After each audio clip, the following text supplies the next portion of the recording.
देखो यार, अगर तुम लोग हार्डी बॉयज के फैन हो तो ये वीडियो तुम्हारे लिए मस्ट सी होने वाले गए, क्योंकि गाइस डब्ल्यूडब्ल्यूई के अंदर हार्डी बॉयज फाइनली उनका रिटर्न करने वाले गए। एईडब्ल्यू में ब्रिट बेकर के एक और कंट्रोवर्सी को लेकर बैक स्टेज से काफ़ी बड़ी अपडेट आ रही गए। एईडब्ल्यू की पार्टनर इन प्रमोशन CMLL में MJF ने उनका डेब्यू मैच जीत लिया है। तो गाइस वहीं एईडब्ल्यू के अंदर कल होने वाले कोलिजन शो के ऊपर हमें यहाँ पर क्या कुछ चीज़ें देखने को मिलेंगी, इसको लेकर हम इस वीडियो पर बात करेंगे। तो गाइस चलिए बिना किसी देरी के शुरू करते हैं इस वीडियो को। और सबसे पहले बात करेंगे DMD ब्रिट बेकर की। गाइस यहाँ पर ये बात तो मैं आपको कल के वीडियो में ऑलरेडी बता चुका हूँ कि 2 हफ्तों पहले AEW डायनामाइट के बैक स्टेज के ऊपर ब्रिट बेकर और MJF के बीच में बैक स्टेज पर हीटेड कन्फ्रंटेशन हुआ था, जिस कन्फ्रंटेशन के अंदर ब्रिट बेकर ने MJF को लेकर उल्टी सीधी बातें की थी, जिसके बाद कि MJF यहाँ पर वुमन लॉकर रूम के अंदर आकर ब्रिट बेकर को कन्फ्रंट करते गए। और इन दोनों के हीटेड कन्फ्रंटेशन के बाद AEW की सिक्योरिटी और विल ऑस्प्रे के द्वारा इन दोनों को अलग किया जाता है। और यहीं बैक स्टेज पर इस पूरे ड्रामे के बाद AEW कंपनी ने ब्रिट बेकर को कंपनी से सस्पेंड कर दिया है। और अब यहाँ पर जब ब्रिट बेकर सस्पेंड हो चुकी है तो गाइस काफी सारे फैंस के मन में ये सवाल है कि AEW कंपनी ने ब्रिट बेकर के साथ साथ MJF को भी सस्पेंड क्यों नहीं किया है, क्योंकि गाइस यहाँ पर MJF वो इंसान थे जो AEW के वुमन लॉकर रूम में जाकर वुमन रेसलर के साथ हीटेड कन्फ्रंटेशन करते गए। और MJF यहाँ पर गुस्से के अंदर वॉल के ऊपर भी पंच करते गए। वेल गाइस फाइटफुल ने इस चीज को कंफर्म किया है कि AEW कंपनी ने MJF को सस्पेंड इसलिए नहीं किया है क्योंकि MJF ने ब्रिट बेकर के साथ पहले बदतमीजी नहीं की। और गाइस जो लोग लॉकर रूम के अंदर मौजूद थे उनका ये कहना था कि MJF के वुमन लॉकर रूम में एंटर करने से पहले MJF ने डोर को नॉक किया था। और MJF के डोर को नॉक करने के बाद AEW के वुमन रेसलर से परमिशन लेने के बाद ही वो लॉकर रूम के अंदर आए थे, जिसके बाद कि वो नॉर्मली ब्रिट बेकर से बात करते गए। बट जब यहाँ पर ब्रिट बेकर उल्टी सीधी बातें करने लगती गए तब यहाँ पर MJF को गुस्सा आता है। पर गाइस MJF के गुस्सा होने के बाद भी MJF ने ना तो किसी भी चीज को नुकसान पहुंचाया और ना ही MJF ने किसी और के साथ बदतमीजी की। और गाइस क्योंकि ब्रिट बेकर ने यहाँ पर पहले ये पूरा ड्रामा क्रिएट किया था तो इसीलिए AEW कंपनी ने ब्रिट बेकर को कंपनी से सस्पेंड किया है।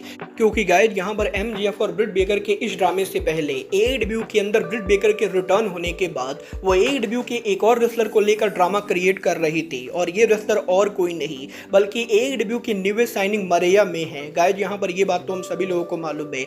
मरिया में के AEW पर डेब्यू करने के बाद वो कुछ ही दिनों के अंदर AEW के वुमेन डिवीजन की one of the biggest superstar बन चुकी है। और AEW के ऑल इन के ऊपर वो यहाँ पर AEW के वुमेन चैंपियनशिप के लिए कम्पीट भी करने वाले गए। और AEW में मरिया में के डेब्यू करने के बाद क्योंकि मरिया में भी उनके मैचेस के अंदर स्लिंग ब्लेड मूव का यूज करती गए तो गाइस इसीलिए मरिया में के इस मूव को लेकर ब्रिट बेकर ने बैक स्टेज के ऊपर ड्रामा क्रिएट किया। क्योंकि गाइस ब्रिट बेकर के AEW को 2019 में ज्वाइन करने के बाद ही वो उनके मैचेज में स्लिंग ब्लेड मूव को यूज करती गए। और AEW के वुमेन डिवीजन के अलावा इससे पहले ब्रिट बेकर के अलावा कोई भी रेसलर स्लिंग ब्लेड मूव को यूज नहीं करता था। बट जब यहाँ पर मरिया में ने AEW के अंदर उनके डेब्यू के बाद स्लिंग ब्लेड को यूज करना शुरू किया तो ब्रिट बेकर के रिटर्न होने के बाद बैक स्टेज के ऊपर ब्रिट बेकर ने मरिया में को कन्फ्रंट किया था। और गाइस MJF और बेकर के इस पूरे ड्रामे से पहले ब्रिट बेकर ने मरिया में को लेकर भी कंट्रोवर्सी करने की कोशिश की थी। और गाइस क्योंकि ब्रिट बेकर ने लगातार AEW की वुमेन डिवीजन के अंदर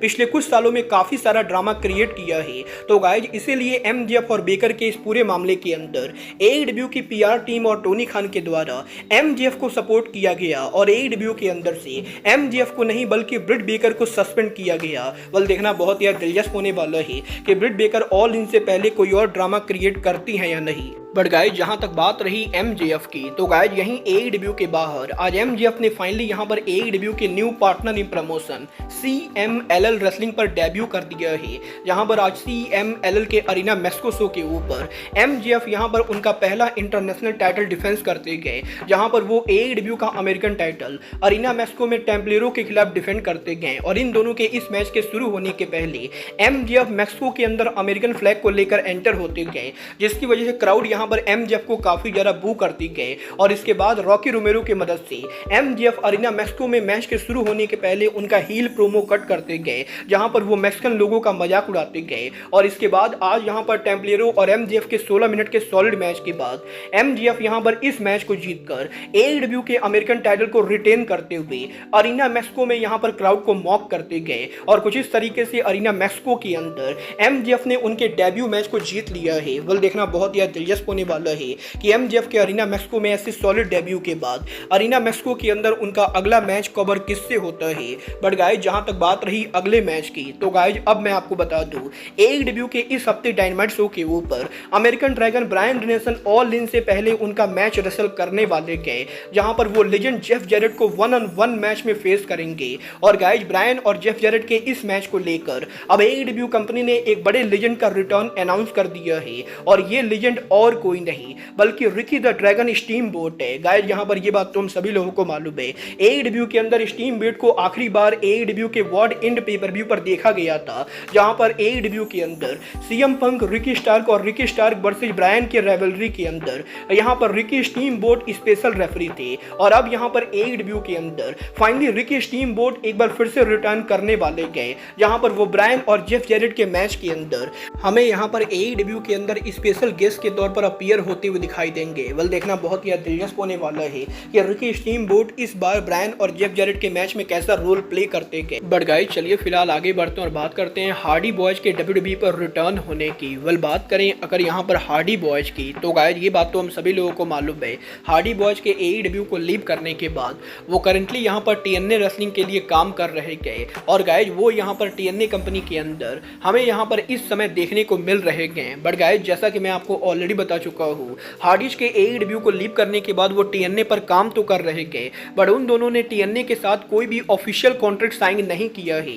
और करंटली हार्डी बॉयज टीएनए के अंदर पर अपीयरेंस डील के ऊपर काम कर रहे गए, और वो यहाँ पर जब भी चाहे टीएनए को लीव कर सकते गए। और गाइज अब यहाँ पर फाइनली ये लग रहा है कि हार्डी बॉयज टीएनए लीव करने वाले गए, क्योंकि गाइज इस हफ्ते डब्ल्यूडब्ल्यूई के क्लीवलैंड में समर स्लैम वीकेंड के अंदर हार्डी बॉयज को क्लीवलैंड एरिया में डब्ल्यूडब्ल्यूई के शो पर देखा गया है।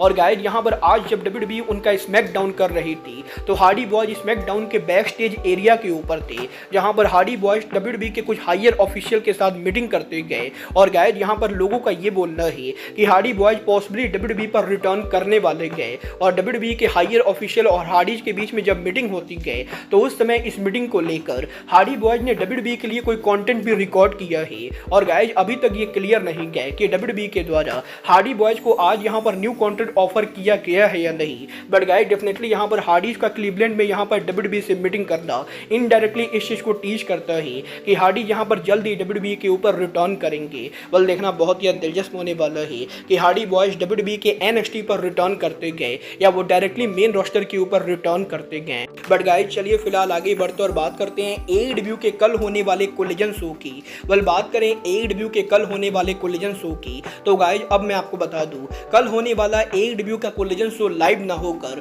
बल्कि प्री रिकॉर्डेड होने वाला है, क्योंकि गाइज कल होने वाले एईडब्ल्यू कोलिजन शो को एईडब्ल्यू कंपनी ने 1 अगस्त को ही टेप कर लिया था। और 1 अगस्त को ई स्पोर्ट स्टेडियम में एईडब्ल्यू कोलिजन शो के टेप होने के बाद एईडब्ल्यू कंपनी उसी कोलिजन को कल यहां पर ब्रॉडकास्ट करेगी, जहां पर कल एईडब्ल्यू का कोलिजन शो डब्ल्यूडब्ल्यूई के समर स्लैम के प्री शो के साथ हेड टू हेड जाने वाला है। और क्योंकि कोलिजन यहां पर टेप हो चुका है, तो गाइज यहां पर एईडब्ल्यू के कोलिजन शो के ऊपर हमें यहां पर कितनी क्राउड और क्या कुछ चीजें देखने को मिली, ये सभी चीजें ऑलरेडी लीक हो चुकी हैं। बट गाइज मैं आपको कोलिजन का स्पॉइलर नहीं बताऊंगा।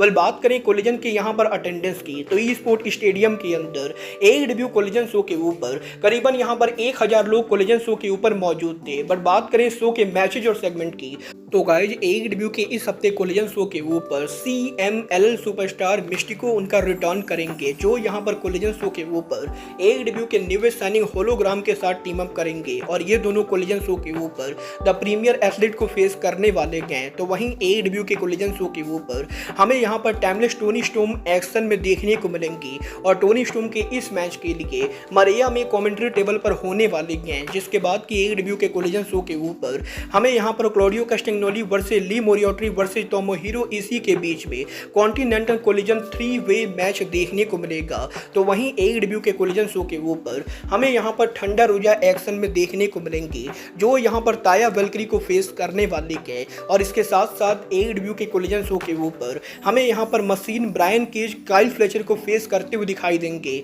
तो वहीं शो के ऊपर हमें यहां पर Darby Allin Mark Briscoe FTR versus यहां पर अनडिस्प्यूटेड किंगडम एंड बीस मोर्टेज के बीच में 8 मैन टैग मैच देखने को मिलने वाला है। और वैसे तो कोलिजन के ऊपर यहां पर अभी तक यही सारे मैच और सेगमेंट अनाउंस है, बट गाइज मैं आपको ये एडवांस में बताना चाहूंगा कि कल एईडब्ल्यू के कोलिजन शो के ऊपर ऊपर बडी मैथ्यू AEW के ऊपर रिटर्न करने वाले गए और कल यहाँ पर finally Buddy Matthew House of Black के साथ AEW के कोलिजन पर रिटर्न करके हमें यहाँ पर क्रिश्चियन केज पैट्रियॉकी को कन्फ्रंट करते हुए दिखाई देंगे और AEW कोलिजन शो के ऊपर कल यहाँ पर Christian Cage patriarchy versus house of black versus bang bang gang के बीच में हमें यहाँ पर ट्रिपल थ्रेट कन्फ्रंटेशन देखने को मिलेगा और AEW कंपनी कल कोलिजन शो के ऊपर ट्रियो चैंपियनशिप के लिए ऑल इन का बिल्डअप शुरू करेगी। बोला आप यहाँ पर AEW के सैटरडे नाइट कोलिजन के लिए एक्साइटेड हो या नहीं, आप लोग मुझे कमेंट करके बताएंगे। बट गाइस अब आज के इस वीडियो में बस इतना ही।